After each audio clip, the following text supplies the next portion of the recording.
Hello everyone, my name is Siljas and today we're finally back for another video on the channel. It's been about a month, probably almost two, since I have last uploaded, and I'm not really into the whole development or Roblox thing anymore, but today I'm going to be teaching you how to make your PC a little bit faster and get that full juice out of your graphics card and of course your memory as well.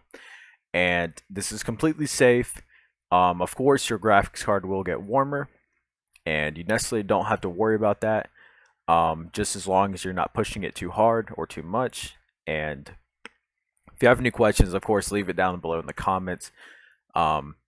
This should be pretty short video, and I'll make it as easy as possible for you. Alright, so the first thing we need to get into is getting to the download that we need to complete this process. And simply to find it, just go to Google, and we're going to Google MSI Afterburner download. And you will click the first link you see, and then it'll take you to a page that looks similar to this. And this is the item you'll want to be downloading, the MSI Afterburner. Once you download that, it'll give you a zip file. I'm not actually going to download this, but it'll give you a zip file, and what you'll want to do is extract it, and you'll get a folder that looks similar to this. What you'll do is you'll open that folder, and it'll have a 4.6.2, which is the current version of it, or whichever one you have, depending on when you're looking at this. You'll open that, you'll open the setup, and of course you'll run it, and it'll give you a little installer tab to work through. Now you'll click OK, next, you'll accept, and then you'll want to turn off Riva Tuner Statistics Server.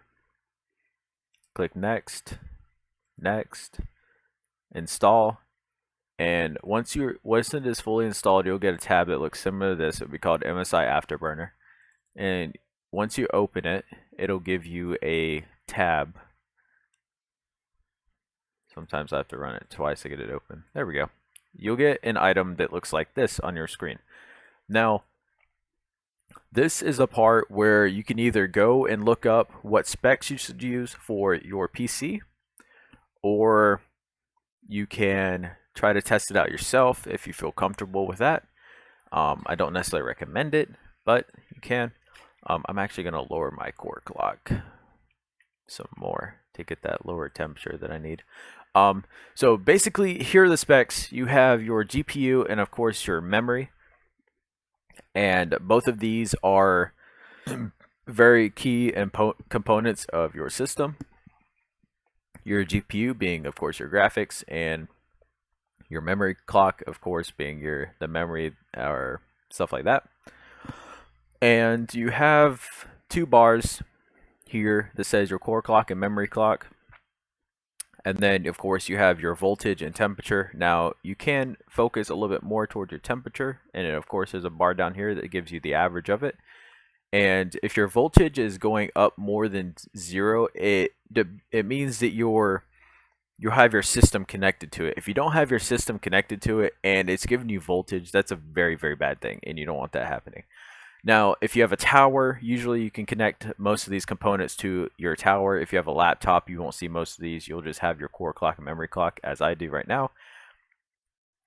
And so your core clock will start at 0, like this, and your memory clock will also start at 0. So they should look similar to this. All right. So I have my memory clock. Your memory clock isn't necessarily as vital as your GPU, but I still wouldn't go too high with it necessarily. And of course your core clock, depending on how much you raise it based on your system specs. If you're running anything under a 16 megabyte, I do not recommend going over 50 plus on your core clock, because you're putting that's like absolute maximum you could probably hold it at, or even a plus 30 is still really high. So I would go between at least 10 and 30 to kind of test it out and see if you're comfortable with it. Personally, I underclock my graphics card because I don't use that maximum amount of output for it anyways, and it just keeps my temperature low. My memory clock is a plus 600. Now, to give you an idea of kind of what the memory clock does, it's basically outputting your information speed and how much how fast that information processes basically, and that cool stuff. All right, so basically when you're done setting up your specs, you'll click this check mark, and you will need to highlight your startup icon down here. And this just means that all your stuff is working the way it's supposed to when it starts up. Like, you don't have to reset this, and you will go down to the settings button, go to general properties, and start with Windows and start minimized. That way you won't have to open this every time you turn off your PC or stuff like that. It'll be there, and it'll already have those settings already in there. And of course, you can test out different ones. All you have to do is click this little save button and then save to a profile, and that way you'll have the settings changed if you want to alter them of any kind of sort, like that.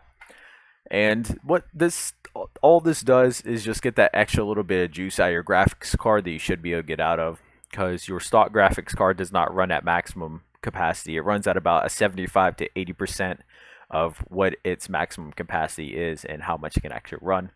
And what this does is it kind of gets that extra little juice out of it to ensure that you're running at optimal stuff for your gaming and that cool stuff. There isn't really much more to say. You can look through your computer specs. Let's say I just put GPU overclock for 2060 RTX. Okay, so there's a Reddit page for this actually. I don't think none of my links are actually working here. There we go. All right, so let's say this guy had a plus 100, and he also had a plus 950 for his Asus ROG Trix and a A6G. So his is a little bit different than mine, but it's pretty similar. Of course, this person, let's say we go scroll down. A lot of these are just kind of pictures, but a lot of different people have a lot of different specs, and they may not necessarily work for yours, because unless someone has the exact identical replica of yours, then the specs probably still won't even be the same. So of course you can look up the specs for your PC and see if you can actually overclock it. If you're not comfortable with it, I don't necessarily recommend this video. But if you're running a low-end laptop, I definitely recommend doing this, just so that you can get that extra bit of juice out of it. So maybe you can actually still play video games on it and stuff like that.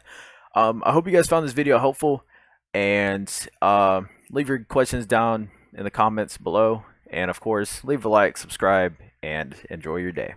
Peace.